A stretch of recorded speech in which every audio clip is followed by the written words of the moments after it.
All right. Welcome. This is Patrick Rogers. Welcome to the Exitable Business Podcast, where we discuss how to create enterprise value all of the time, how to double and triple the value of your business right now, not just when it's time to sell.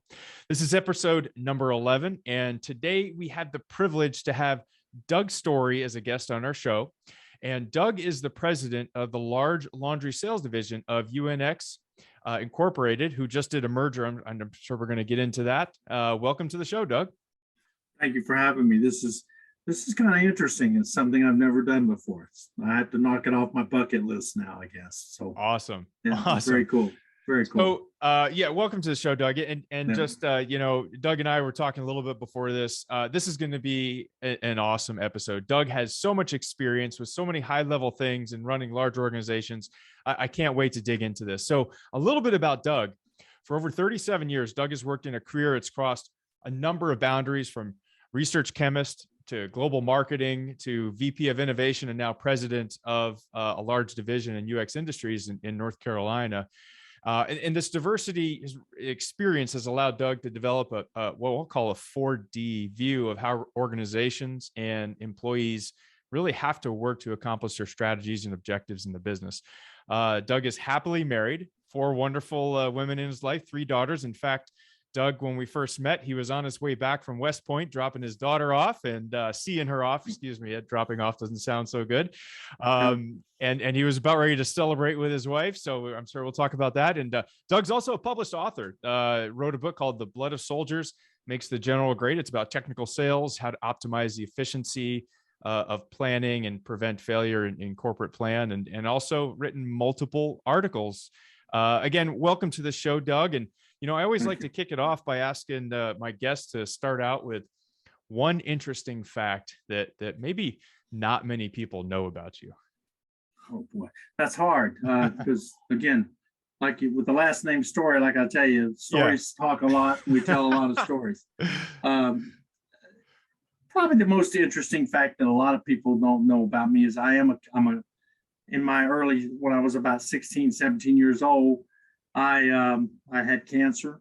I had non-Hodgkin's lymphoma, and I could remember back in those days, my doctor telling me, Dr. Westbrook, who's a Vietnam veteran, awarded a Purple Heart and all that doctor. And he told me, Doug, I'm going to try to get you to make it to 21 so you can have a beer with me someday. That was always his ambition, to make me survive till I was 21. I'm 67 years old now, so the gentleman accomplished his objective quite nicely, I think. There you go. The sad thing is he died of cancer before I turned 21. So, oh my gosh. Yeah, he was from that generation. He would light his second cigarette up with the first cigarette that he was smoking. So, I mean, he just smoked a lot. But the reason I bring that up is something a lot of people, I never talked a lot about it until just recently, because I've had so many friends.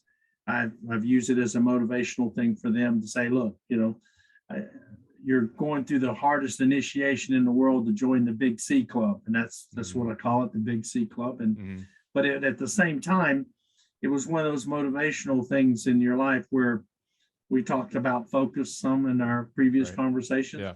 It does have a great way of focusing you on what's important and what's really the flotsam and jetsam of life.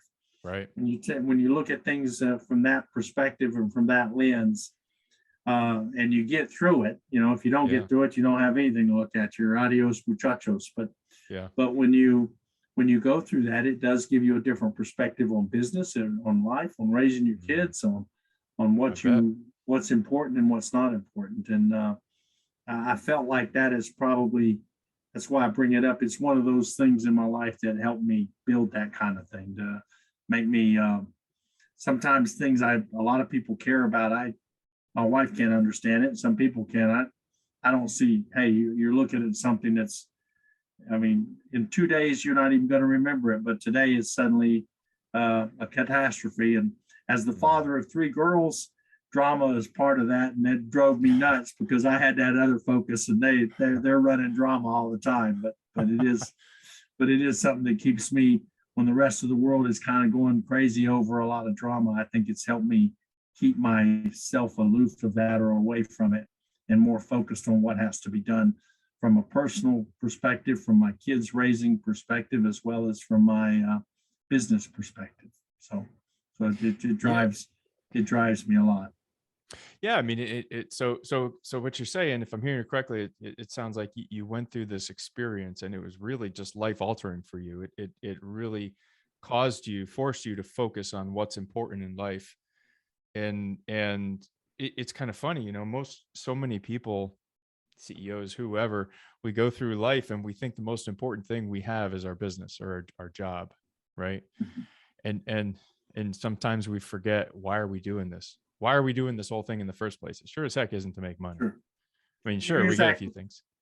Yeah, and you know what? I will say there have been times from a strictly business point of view, there are some situations where I had opportunities to do things that might have been even better, if you call that. Might have been able to be a president or something of some other company, or maybe on a couple boards or something. But some of the things that they required you to do is relocate to XYZ, and you'd have 2 kids. I got 2 kids in a school that they really love to be in. I go, no. That I know that's important and it would be great, and the money would have been great, but you know, I'd rather have my 2 kids continue in the school they're at now, where they're very successful, than pull them out and mess something up with them. Because my degree of importance sometimes, it's not that I don't care and I really want business to be successful, but at the same time, you don't throw the hand grenade at inside your own home just because you got to go running over here and take care of some business thing. Your responsibilities are, you got to be balanced in all of it. And sometimes the balancing act, you have to pull something off the scale in order to balance. So it just depends on, do you pull a little bit off of family and do you pull a little bit off of business? Yes. Mm-hmm. But again, at the same time, you try to make both items balanced on that scale. So yeah, it's like a piggy bank. You know, you're investing in both at different times, and sometimes you got to pull out of this piggy bank. But if you end up being empty on the family and home piggy bank, boy, that's not good. And there's a lot of people that end up having that. Right? Yeah, and you know what? Ultimately, if you look at it, the day you do make that visit to the cemetery, the one you don't want to visit, and you're at room temperature, the folks that are going to be standing there by that grave are probably going to be your wife and kids and grandkids or whatever. More so, your guys that you work with or the managers you work for, they're all going, damn, he's gone. Well, who are we going to get to replace him? We got to going to do it now. Yeah. Yeah. Right. I mean, that, and I will say, I have been guilty of that, where a guy's left not because of death, but a guy's left because he just decided to go to a different career. And my first thought was, I always congratulate them when they go, but really deep inside of me, my first thought is, oh man, now I got to find somebody to take that place or hire or something, or train. Yeah. So, and I understand the thought processes, but that's another perspective, looking at it from like a 4D view, like I mentioned, or like you mentioned in my introduction. I try to look at things 4-dimensionally, and that's my own definition of 4D. So I love that, Doug. And in fact, it's actually when I work with clients, one of the first things we do is we have them write their own eulogy, literally, and define who's going to be there, what are they going to say about you, and then from that, then we start working and creating. All right, let's create our life plan. Let's create, what's really your priorities. So that's awesome. Well, thank you for sharing that, Doug. I know that's not always an easy one, or not always, but not an easy one to share. So Doug, obviously the purpose of our show, you've had so much experience, such a breadth of career diversity and experience in growing organizations, and so much leadership. If you were to kind of boil it down, what are the top 3 or so things that you think have led to your success in becoming, in all that you've done? I mean, everything that you've done all the way up to being a president now, when you look back, what do you think of the things that really led to you just being so successful?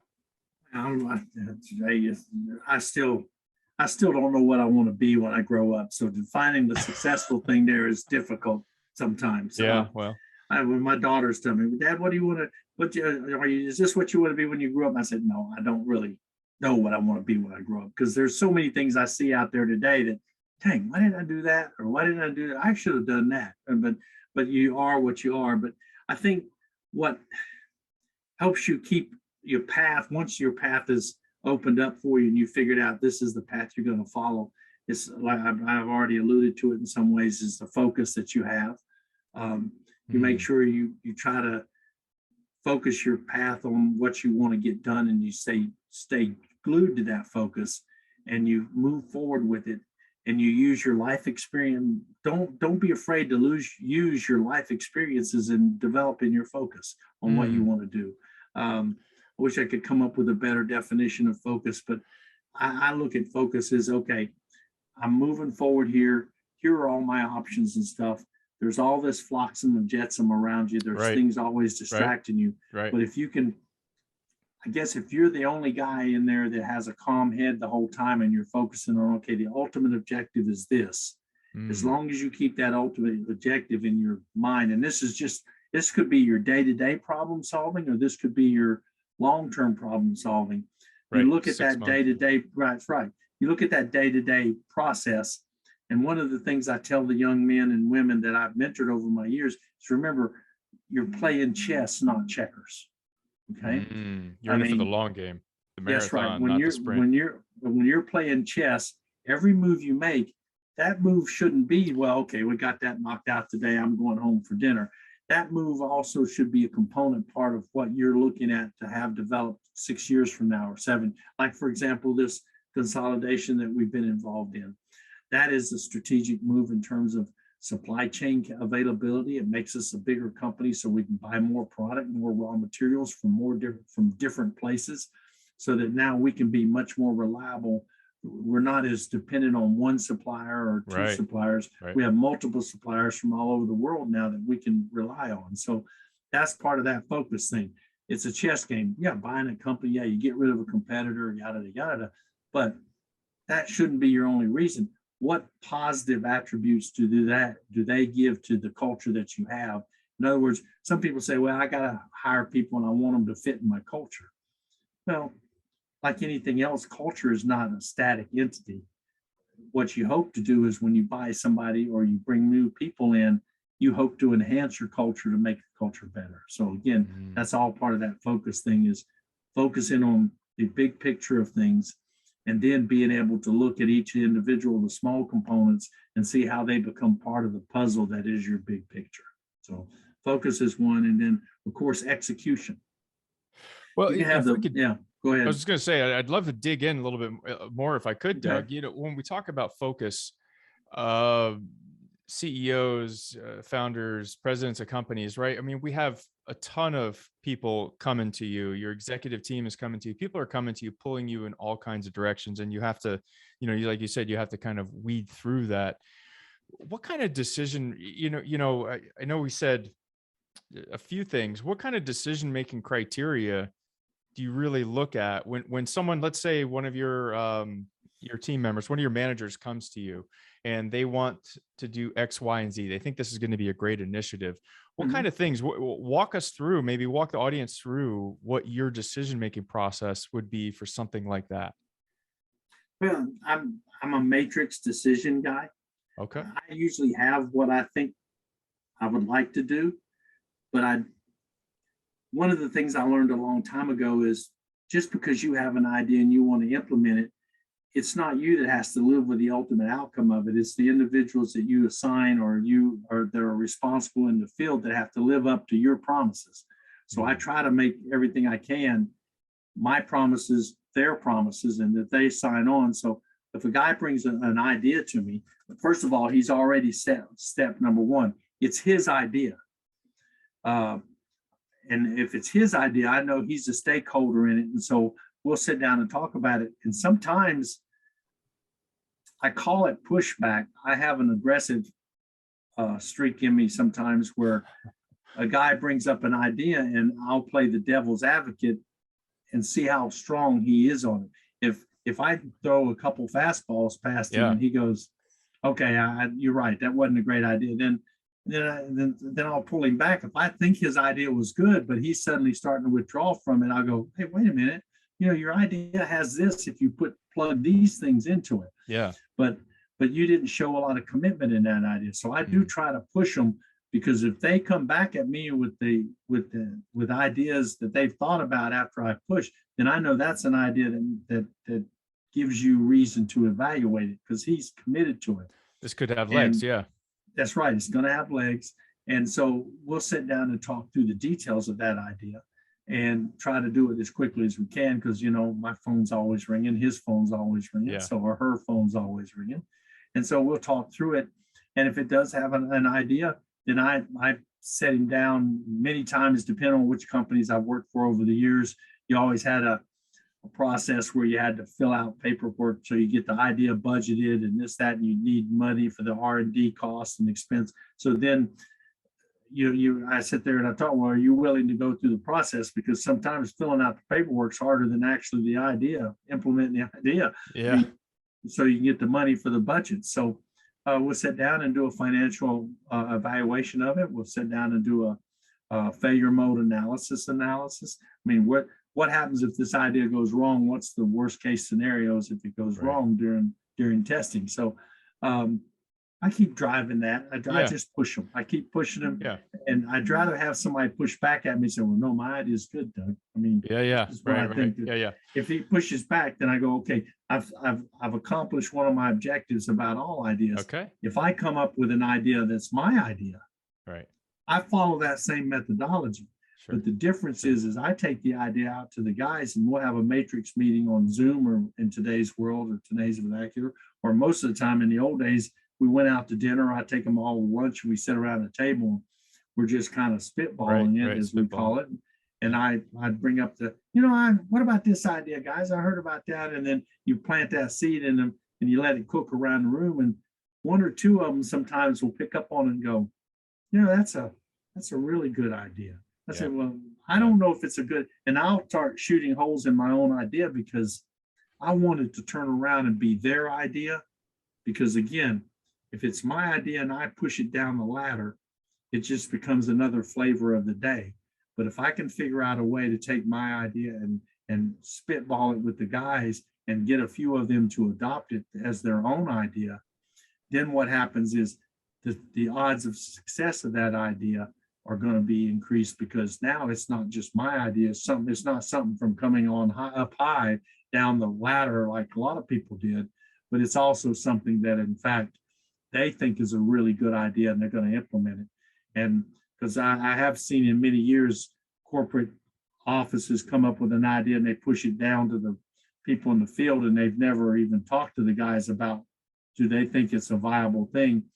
And it dies on the vine just because the people in the field, number one, they didn't want to deal with it, or number two, they didn't have the time for it, or number three, it wasn't well thought out by the C-suite, and it dies. And it might have been a good idea, but it died just simply because you didn't have any of the guys in the field pick up and stakehold it and work with it. So, which is interesting. It's that was going to kind of be my next question is once you have these priorities, whatever they are, how do you, like you just talked about, an idea that, hey, it's a great, brilliant idea we come up with in the meeting, and then everybody leaves the meeting, and then it just dies on the vine because nobody takes it and really runs with it. Right. How do you handle that in your company? How do you handle that cadence of accountability or follow through when you guys do set your focal points? Well, I guess I'm a son of a sergeant major and lived my whole life overseas in military bases and things like that. Right. And I lead from the front. And if we're implementing new programs or new ideas, I'm generally out there with them, sweating in the plant, because these plants we work in they're not vacation havens at all. I mean, they're hot. Yeah, no, it's real. You're washing dirty linen, okay? Hospital linen, right? Restaurant linen, hotel linen, whatever. And so we're implementing a new idea and a new plan. The odds are I'm going to be in there with the guys, working with them, helping them with the idea, side or helping them. That's right. I mean, and I will say that after doing that for the last almost 40 years, there's not a single guy I can think of where I can't pick the phone up and call them and they'll go, yes, sir, I'll do whatever you need me to do. And it has nothing to do with the fact that they have respect for the chair. it has everything to do with the fact that they know that I've been there and sweated along with them, and they're willing. They know that I know what they're going through, and they'll be willing to follow it and go for it. So. Wow, and that led us into, I know that's one of your top 3 things that we kind of were brainstorming before is kind of putting your pants on just like everyone else and getting out there with your team. That's right. And today I'm a little depressed a little bit today about a lot of the executives I meet in today's world. A lot of them, I mean, I worked for a guy who, what was he? Came out of I don't even remember. He's a drywall. He was a drywall executive, and we brought him into the company. And the company we were involved in at the time, or I was involved in at the time, was we were basically a laundry chemical cleaning compound company, one of the largest in the world. Yeah. But now he was running a company, and he had no concept whatsoever of the product base that we were dealing in. And I don't know how you could actually lead a company and be successful at running a company if you don't at least have some sort of rudimentary understanding of what your personnel and the people are doing. And I know it can get too big. I mean, if you got 25,000 employees, I can understand that. But but when you're one of the division leaders or one of the company commanders or whatever you want to call them, and within a corporation, then you should be connected with your people, not only through the fact that you have the chair, but also through the fact that you can perhaps help them understand what their objectives were, because you understand what the business is. So but yeah, putting your pants on. Yeah, you always. You better know that. You better know that. I mean, you put your pants on the same way they do. That's right. And if you get out there with them, and you know what, the secret to success on this whole sauce is. Let's hear it. You don't have to do it every week. You do it 2 times a year, and it becomes legend in the industry. I mean, especially if you're a huge company, right? They're not just not right. They're used to people flying a desk and operating the company from a desk. I mean, if you're president of Disney and then one time you're down and somehow it gets released that, oh, okay, there's a picture of I don't even know who the president of Disney is anymore, but look at that president, he or she's out there serving hot dogs at one of the hot dog stands, talking to the customers, talking to the people. I mean, I know that seems like a silly thing, but when the employees see that becomes the next thing you know, the what do you call it? The grapevine. The next thing you know, that by the time you served 1 or 2 hot dogs, the next time you served 45 hot dogs, and you actually made the hot dogs before you sold them. So I mean, it's an amazing thing, and then you build that credibility among your team and say, hey, this person really does understand what we're doing here in the field, and doesn't mind getting out here and getting his or her hands dirty. So it's like what you said before. Yeah, totally. I mean, it's like what you said before. You're like, if I call up any one of those guys, even if it's been a year since I've seen them, if I call them up and I ask them to do something, they're going to do it. And it's we're humans. We're meant to interact, and that's how. I mean, when you get out there and like you said, I just love it. I put your pants on. I put my pants on just like everybody else, and you interact and you show that you're humble and that you care. It just goes such a long ways. And I see so many CEOs that just, oh, I've got this going on. I've got this meeting, this phone call, this thing. And they totally forget about the whole reason that they're successful, which is their people, and getting out and that connection and that relationship with those people. So I love what you're saying, man. Well, that's why I got the 3 points. The focus is, that's another part of that focus thing is the flotsam and jetsam is the term I like to use about all the meetings. You have all these meetings, but like this week we had consolidation meetings, but I made sure, and I've been making mental notes ever since you and I had talked about doing this. So I thought I'd try to find examples. I stepped out of those consolidation meetings, which they're important. They're very important, but you know what? There's guys in those meetings a hell of a lot smarter about that kind of stuff than I'm in. So that's fine. Let them hack out you got to carry it's 2 times 7, carry the decimal 4 places out. And that makes, I don't want to hear that. They're big boys. They can do that. They can do it. But I stepped out because I knew we had one of our teams was in a plant, you working for Ecolab, you understand what I'm talking about, a huge hospital plant, $400,000 in soap sales, from your perspective, that's buku bunch of money, and in one plant. And I knew they were down there running a trial to get that business. So, and I knew that I was keeping track of the time. I knew what time they were supposed to start, and I figured out about what time. So I called them and I just told them thanks. It took me, I made 4 phone calls. There were 4 guys that are doing it. I made 4 phone calls to say, thank you very much. Appreciate that. And wow. And it's amazing what that does. I mean, it just, especially when it's something that's very significant to the future of the company. Yeah. And so you little things.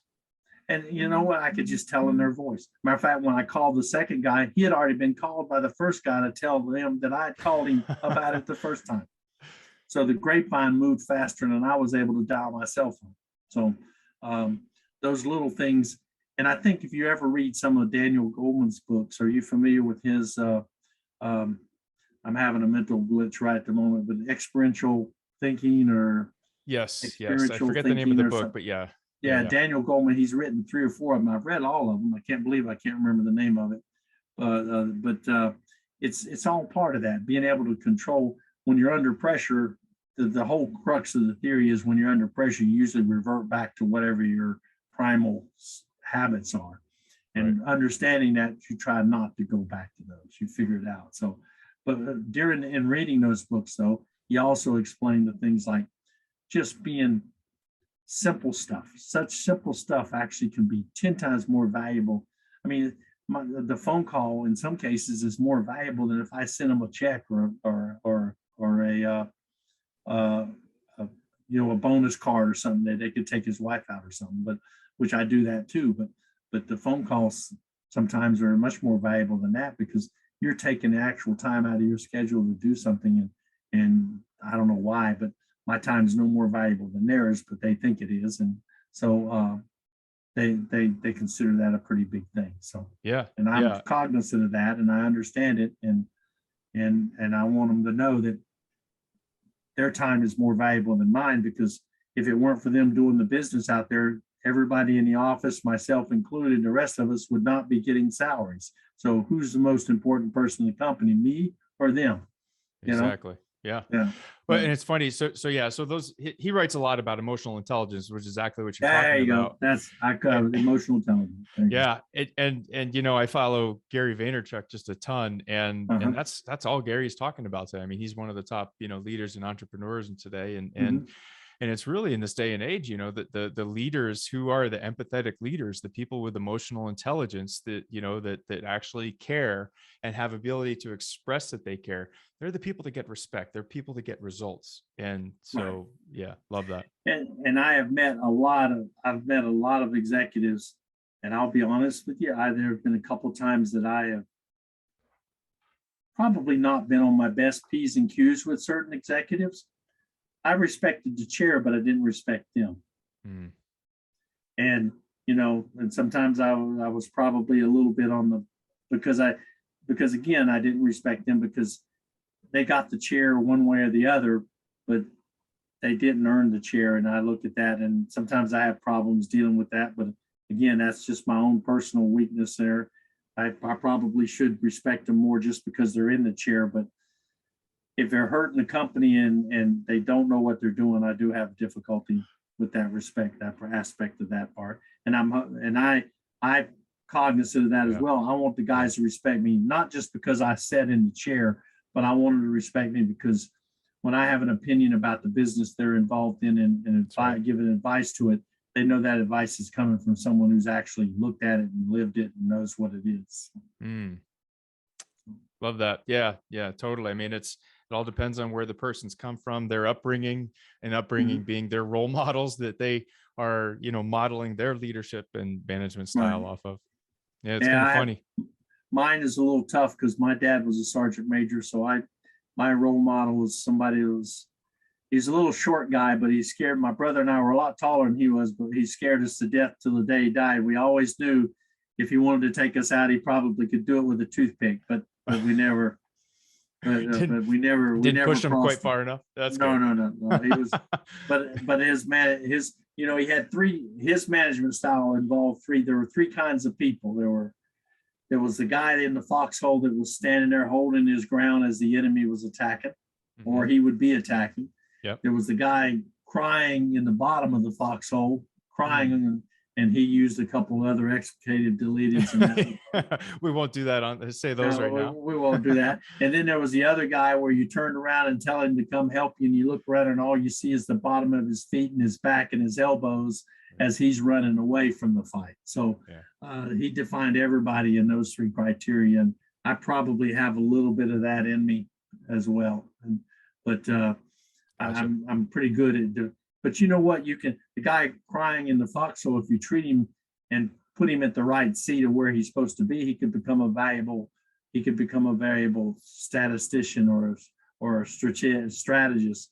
He may not be the guy you need out there in front of the customer, but he may have other value. So the secret is you got those three guys, figure out where they're best used at.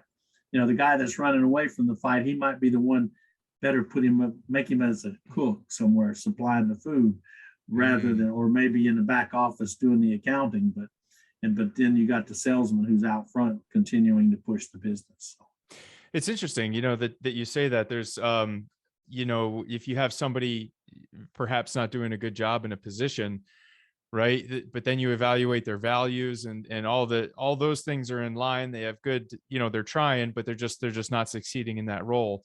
But then really doing a good look at, where else could we use this person? How do you go and evaluate like where there might have a better fit in the company if someone's, not a best fit for where they're at now? Well, it's like playing poker. Everybody has a tell for what they like.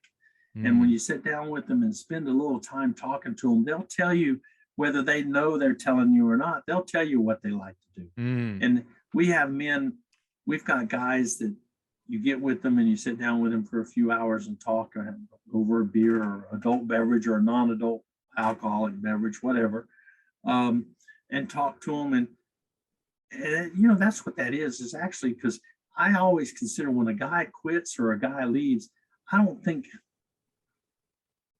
maybe one time, there's been a couple times where we had some guys that had drug abuse or drinking problems that came with him. We didn't know what they were at the time, but then found out later. I don't know if we could have figured out a solution to those or not. We did send one of them to rehab, but as soon as he got out of rehab, he went right back to it. So I don't know what those were. Their beasts they have to deal with, and who knows what we could have done for them. But most of these other guys, like the guy, like my father, his illustration was the guy crying in the bottom. I mean, he just wasn't fit. He wouldn't be a great salesman. He gets nervous in front of the customers and this, that, and the other. But you know what? After the accounts landed, after the guy, the combat soldier or the salesman, whatever you want to call him, the knowledge assets, what I call our salesman. After he lands that business, that guy that was in the foxhole afraid to talk to the customer, you can put him in that account and he could service that account better than the guy that attacked and sold it. So now you've got a guy, he may not be that great at selling and talking to the customer about his abilities, but he may be the best tunnel programmer. You know what a tunnel washer is, right? I think from your Ecolab experience, but a tunnel, or he may have been the best dish machine guy or the best, he may be able to take care of the swimming pool chemicals, or as long as he didn't have to interface with the customer, he's probably a great guy at that. So you find that, and the guy that ran away, here's a guy who definitely doesn't want to be anywhere out in the field, but you've got sales reports, you've got accounting, you've got laboratory services, you've got manufacturing and plants and all these other skill sets that does not require any out front facing the customer type stuff. His talents may be better there. And so what you do is you look at that and you kind of take, and it doesn't take long to figure that out. I don't, if you're really trying to. Yeah, you guys ever use any like behavior or psychometric testing or any of those online personality things or behavior?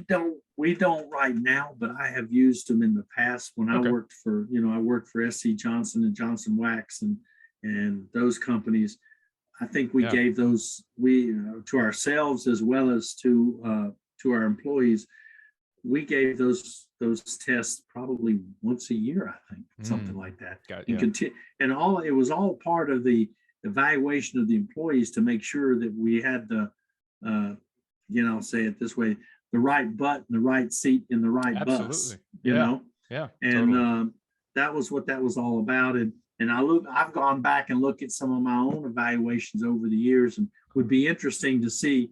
I got an evaluation from like 25 years ago. It'd be interesting to take that same test again and just see, but I never had the opportunity to do that. But one of the coolest evaluations I think I've ever seen, and I think it's a good one for helping develop your staff and personnel in the field, is we're always good. It's always us managers evaluating the employees. But what I think would be really cool is if you have your employees evaluate your managers too, at the same time. Oh yeah, absolutely. So then you sit there, and because again, like I've said before, when you lose an employee, 99% of the time, there's something wrong with your manager. There's something wrong with the organization. There's something going on there that they didn't, I don't know, maybe the wrong culture. Although everybody, I don't know, maybe I'm too old school, but culture's culture. I don't know. Everybody keeps saying, well, I got to have this culture and it's too abusive or it's not abusive enough, or it's just, there are 365 people in a plant working for you.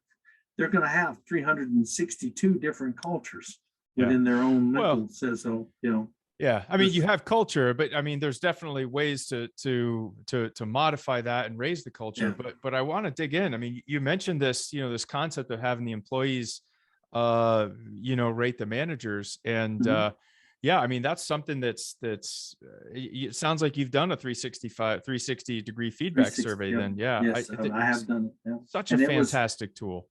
It was the most helpful thing in the world because. You sit there and look down the list. Well, I did a 360 when I was an R&D chemist in Charleston, South Carolina. And for right out of college, I'd always scored really, really. Oh yeah, I loved it too. I hated to leave there. I wish I could get back, but they did a 360, and I always scored really high on but I got a new manager in, and then when we did our annual reviews, this new manager, who shall remain nameless, but he and I just didn't hit it off well. But when he did his evaluation, I went from like all 4 pluses to negatives. But when they looked at the different evaluations of the other employees and how they evaluated him and how he evaluated them, it gave a good 3-dimensional or a 2-dimensional view for an upper management to look at that and go, wait a minute, how did Doug Story go from a 4+ to a 3- or a 1-? How did Barney Smith go from XYZ to XYZ? So they were able to come back. It gave them a better picture. The managers couldn't hide his own idiosyncrasies. And that it gave a great opportunity for both the employees. And then they finally, they talked to him and actually straightened him out, and he became a very good manager after that. Sent him to a couple management schools. Great. And he got a PhD in biochemistry or something. He was fresh out of college with his new PhD, and I think he was feeling a little full of himself. He finally figured out, okay, the world is not going to do it exactly as I need it done, and this, that, and the other. And I think he became a pretty good manager after. That's awesome. So it's a great tool, the 360. Well, the one of the things I love about it, and for those in the audience that aren't familiar with 360-degree tool, your team members fill it out, and it gives you, what are the 3 things you're good at? What are the 3 things you need to work on to be a better manager? But it's very interesting. It's kind of like the placebo effect. And we use this with our clients. Before we actually start transforming the organization, the owner needs to be, or the CEO, the leader, whoever has to be the humble leader. And when we do that, when they raise their hand, they say, okay, guys, before I ask you to transform yourself, I'm going to transform myself first. An amazing mental thing happened, because now the team is just that much more willing and ready to get on board because the leader went first and they're humble. Yeah, you're exactly right. If you have to tell everybody you're the boss, you got a problem. Yeah, right. Yeah. You got a Awesome. problem. And Yeah, if you have totally. to tell them you're the boss, that means you've got a problem. And they will know it without you ever having to tell it, and without you even knowing your title. You know, they don't even have to know your title. They'll know. And that's how you show up. Yeah. Well, one of the secrets also, I guess, and when you're working in like building you're going in to try to restore a new business or something, or help with a business, or going into I went into Spain and France, and we had to build new businesses there. You sit down and you work with these people, and there's always a leader in every pack. I mean, you've got 20 guys on a production line. Right. One of those guys, one of those ladies or guys is going to be, for lack of a better term, the alpha male or alpha female of that group. Sure. And if that's a guy, he's an influencer, or she's an influencer. So if you got a great skill set, if you sit and watch long enough, you'll know who that person is after a while, because everybody knows who they are. And if you can get that, that's another thing about when I was talking about finding influencers, or getting the guys on your team. If you get them to, if your idea becomes their idea, then everybody on that team will follow suit as well. It makes it easier to sell when you're selling an idea into a large group of people. You just find out it might be, you know what, it's funny. They may have a shift supervisor, but the person that's leader of that pack may be the guy that's running the bagger on the machine. Yeah. Yeah. So he just has that personality. He or she has that personality and characteristic. That's right. Yeah. They'll come to them for their emotional support, or they'll come to them to help or whatever.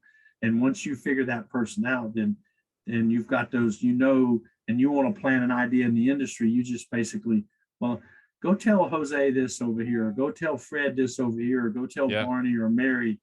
Just let's see what those people think. And if they come back, you get positive vibes back from them, and then you start pushing it through them, it ends up going through the organization pretty good, even though you may not even be telling their supervisors about it.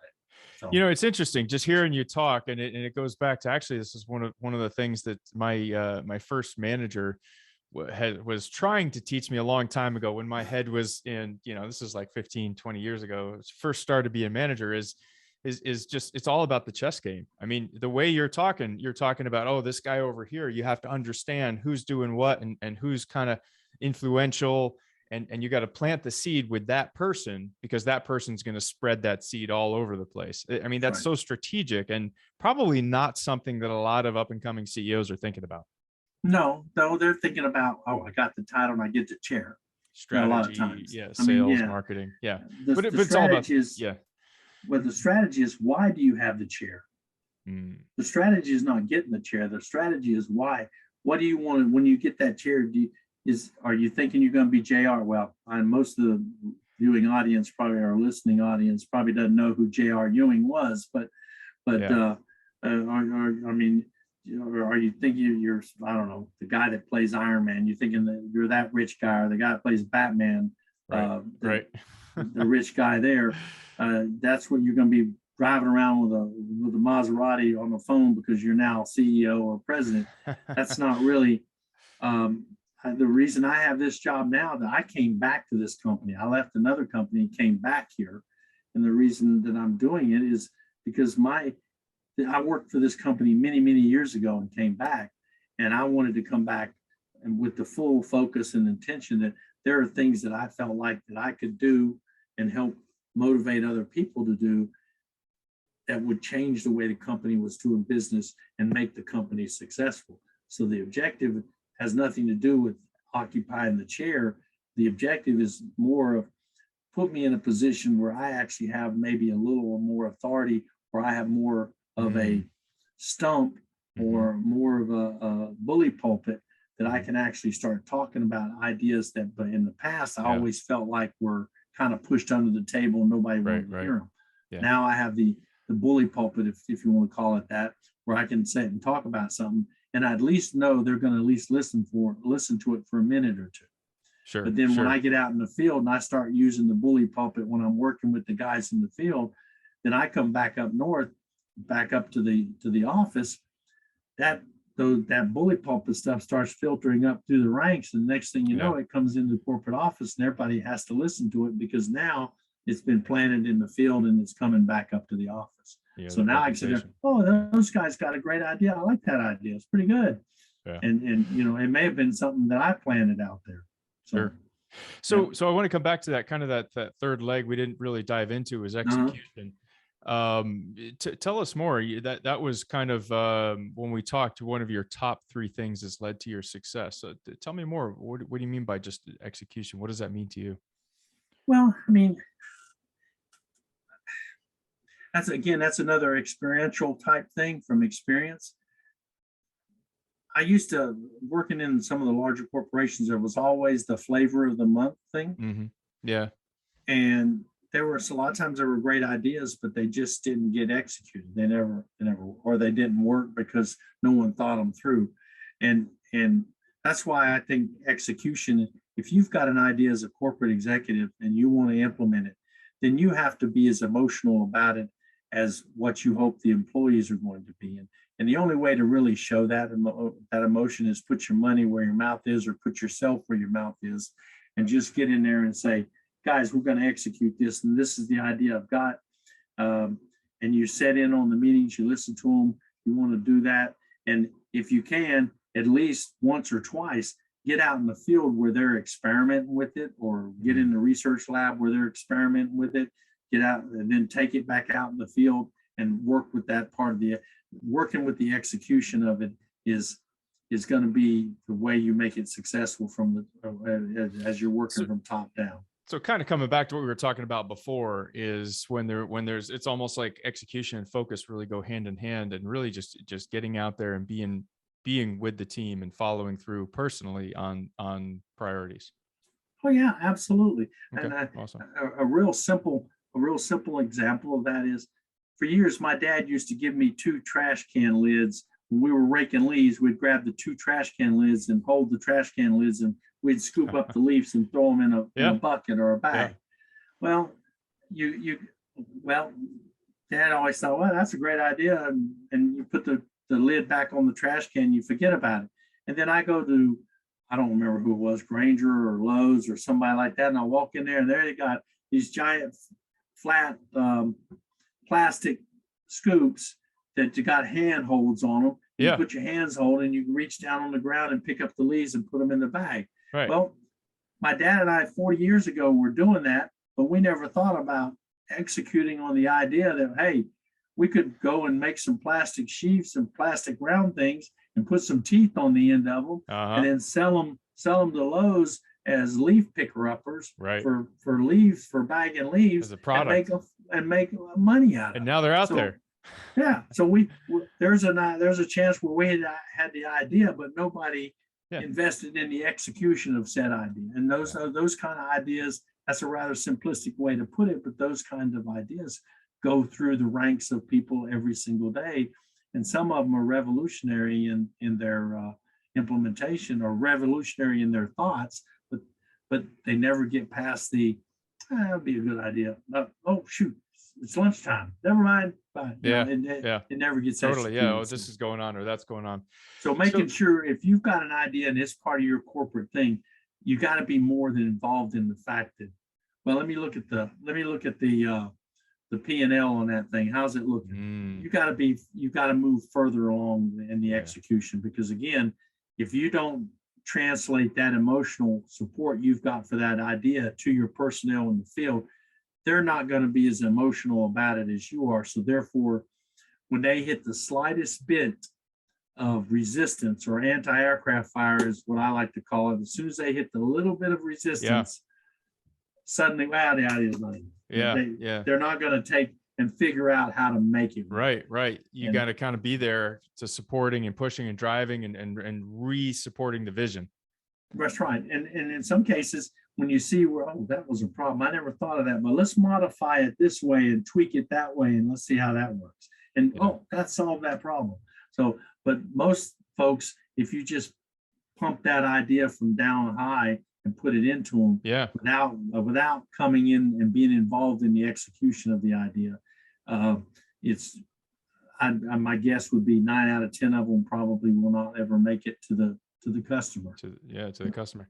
So I'd love to dig in a little bit more into acquisitions. I think you were sharing with me before with the company you came from, they were doing, really well up there. And by the time you came back to them, they had lost some footholds. And since then you've been digging in and getting some acquisitions going.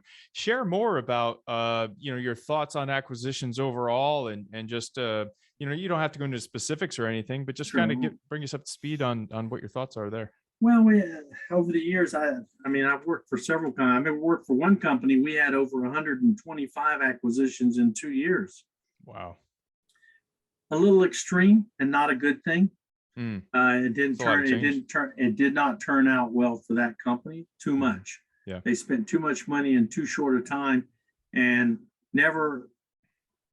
didn't do it right and never had time in order to digest said acquisitions in an appropriate manner. Yeah. Right. Getting too big for their pants. Yeah. Too quick. Well, I think it's when you got too much money and not enough cerebral power to go with it might be the bigger definition for that. Yeah. That could be true. Sometimes, it's a fight, just a sidebar country philosophy. Sometimes it's better to be starving a little bit than be fat and happy. And what I mean by that is sometimes companies that have a buku, tons and tons of money, they're willing to endure mistakes much more readily than someone who's starving. So, and someone who's starving a little bit doesn't quite have all the money that they actually need. They're probably willing to use a little more innovation and a little more caginess about how they do business and how they do things like acquisitions. But the bottom line on an acquisition is either you're going to eliminate a customer or a competitor. Try to eliminate that competitor is one reason for it. But to me, the number one reason for an acquisition is how do you enhance the culture that you have within your company? It's a cultural enhancement, but it's also an operational and technological enhancement. Like, for example, the company you used to work for, I ran a deep dive on those. And you said back in 1960, your company, the company you used to work for was a multi-billion-dollar corporation today. Right. But, in 1960, they only had $34 million in sales. Yeah. And then 10 years later, they had, I think they were up to 700. Yeah. But anyway, every 10 years after that, they would jump incrementally, not just by going from 35 million to 70 million. They were going from 35 million to 450 million, and then 450 million to 750 million, then to 1.5 billion and 1.2. And if you take a look at the historical perspective of that, what they did in that case is they bought companies that was complementary in terms of the product spaces that they were offering. They wanted to have a complementary company, and the technology contributed to their company. And then the personnel that they actually bought that were part of that company, that came with the company, they integrated them into their business model, and it basically built on that. If you can't see that kind of thing with whatever your acquisition is, then there's no need to buy it. And in some cases, they even eliminated a competitor. So they actually bought technology. They hired more salespeople. Without having to spend the money on hiring them. They bought the company and they got the salesman as part of the company. So that's how if you grow organically, and I used an example, for example, your company, and I was comparing them to ours. Sure. If we wanted our company to have the same number of salespeople that you had, and we wanted to do that organically, if we hired the same amount of people we've been hiring every year it would take us 1,500 plus years in order to achieve that level. Yeah. So there's only one way. If you've got ambitions in your company that you want your company to become the next multi-billion-dollar corporation in the world, unless you've got something like an iPhone or Apple TV or Apple computer or whatever you want to call all those technological things. Yeah. Some strategic. Right. Something that's just so radically. Right. Say you differentiator. I used to make a joke. I would have loved to have been the very first salesman that sold Viagra, for example. I mean, could you imagine? I mean, think about it. I mean, you'd make a fortune. You'd be the richest guy on he's probably in that yacht out behind you right now. Yeah, exactly.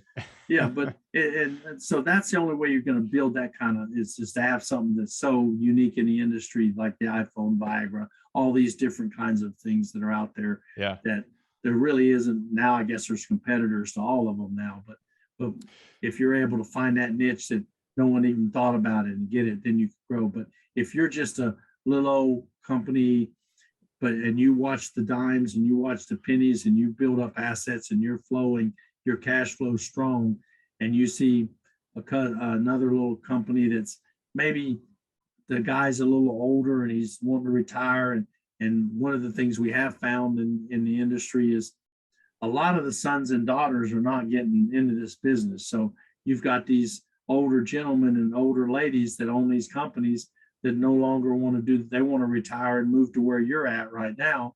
And so those are buying opportunities, as long as you know that whatever you're buying is complementary to your company. It comes in there and bolt-on acquisition or whatever. Right. You fit it on, and the cultural change is not that difficult. You can roll the stuff up into the bit, or you leave them the way they are and leave the brand going the same way. You just own it.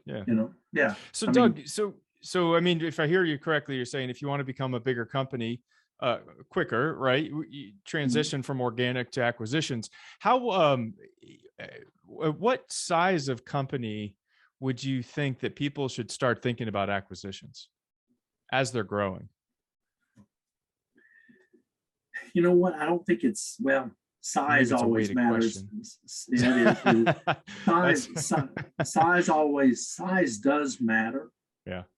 I was going to make a joke about that, but I'll refrain. Yeah, it does. Yeah. Morgan, size matters. But actually, it's not size that matters more than anything. It's technology. Take a look at, like, for example, one of the purchases, and I wish I could remember the name of the company, but your previous company, what put your company on the map is they bought some little old, considerably smaller company than they were. But this company had the technology. They had a dispensing and pumping technology. The ability, back in those days, everybody scooped their product into the dish machines with a scoop. Yeah. And there was some guy, some small distributor out there that came up. He actually came up with a reservoir that you could put it in, and then when the wash dish machine came on, the reservoir would automatically flush the dish machine soap, and it would flow into the dish machine. That way, the employee didn't have to keep throwing it in after every other dish rack came through the machine. They would just fill up the hopper, and then it would dissolve and go into the dish machine. Take care of itself. Yeah. But your company did buy a company like that, but then your company took that technology and they put an electronic probe on it. So now it would read the conductivity in the water, and it would automatically turn the flush on. And so it would keep the constant concentration of chemical. And that revolutionized it. That's what, matter of fact, it revolutionized it so much. Economics Laboratory, your company used to be called Economics Laboratory, sold off the product they had called Solax, which was a powdered dish machine material used in commercial consumer markets, and became totally industrial and started selling restaurants and hotels and things like that based on this new technology. And the story can only be said, well, now they're a multi-billion-dollar company, all because of the strategic purchase of a technology that they then had smarter people look at it and come up with an enhancement to it that revolutionized the way the industry is. And those are, so sometimes it's not the size of the company you want to buy, or it's not the dollar value of it or whatever. It's actually looking at what kind of technology do they have. They may have some little thing, they don't have the cash or the technical know-how to take that idea and move it to the next level. You buy them and you do have that technology. So looking at what they've got is something that helps with that. So Yeah, and I love what you said before about, sometimes you purchase a company for different reasons. Sometimes you're purchasing a team, a concept that, things are already in place. And yeah, so that totally ties into that.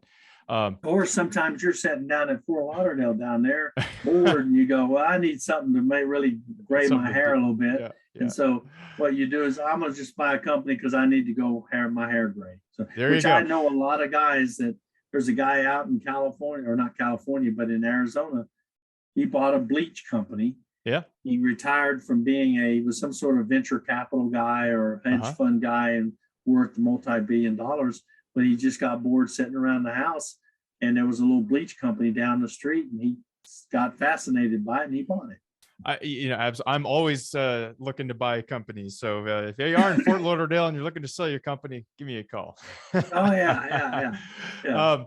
Awesome. Well, Doug, this has been just phenomenal. There's so many choice pieces of information here, but one of the things I really just noticed jumped out to me as we're talking, when we talked about focus, when we talked about execution, when we talk putting your pants on like everybody else, it comes down to really one thing. It comes down to the people. That's like the resonating theme, and the emotional intelligence enough to, you're in this position, but don't let it get to you. Don't get the collared shirt. Don't let your stuffiness get to you and get between you and the real results, which is the real results is getting out there and being with your people. I mean, that's the resonating theme that I'm just hearing come from you, man. So, and you know what, you always, one of the things that ticks me off sometimes about the people, I guess, say a little bit about the people. I don't know how many times I've heard these executives stand up in front of the building and say, our people is our strongest and greatest asset. Well, as soon as there's a downturn in the economy, who's the first individuals thrown out the door? Yeah. They don't close down the plant. They don't get rid of the company cars. They don't get rid of this. It's all the people. They throw the people out. So, and that's what, well, for example, during the downturn, everybody was furloughing everybody. The government, is as bad as I hated it, but the government printed a bunch of money, and then they did give everybody PPO money. But there were a lot of companies that took that PPO money and still furloughed their people. We worked, and we actually, since our guys weren't working, we have a thing called UNX University. We took those folks rather than lay them off. We actually kept them on. The family helped us. We kept them on, and we let them sit through classes for 4 or 5 days a week, 3 or 4. And then as the business started cranking back up, the number of classes they attended went down as they were getting busier and busier. Right. But one of the big issues everybody always has, well, I can't get my people trained. Well, when COVID hit, it was kind of a cool opportunity to take advantage. Now we had the time to train the people. So when you get time to train your people and get them going, take advantage of that time and use it. Yeah. And you know what? The guys realize that, and they go, well, these guys they're really working with me in sacrifice. They're trying to make us better. And nobody begrudges trying to be made better. I don't think. So if that comes out right. So totally. Doug, love it. If any of our listeners, Doug, wanted to reach out and get a hold of you for maybe any follow-up questions or to utilize your services at the company, how would they do that, Doug? They can call me. My cell phone number is 262-960-0391. You can call me, pretty much anytime. Now, I can't guarantee I want to answer it all the time, because sometimes I might be in who the heck knows where. It might be in the middle of the night, someplace all around the world, or whatever I happen to be doing at the time. But give me a call. Then that's pretty awesome. And then there's, of course, there's my email address, which is doug.story@UNXChristeyns.com. UNXChristeyns. Yeah. Awesome. Awesome. Yeah. Doug, thank you again so much for being on the show. It was a pleasure having you. For the listeners, please hit like and subscribe and help us spread the word about the show and what we're doing here. Let's help all of our CEOs and business owners create that enterprise value. today, not when it's just time to sell or when they get an offer. With that, we'll see you on the next episode. This is Patrick Rogers with the Exitable Business Podcast. Thanks a lot. Thanks, Patrick. Take care.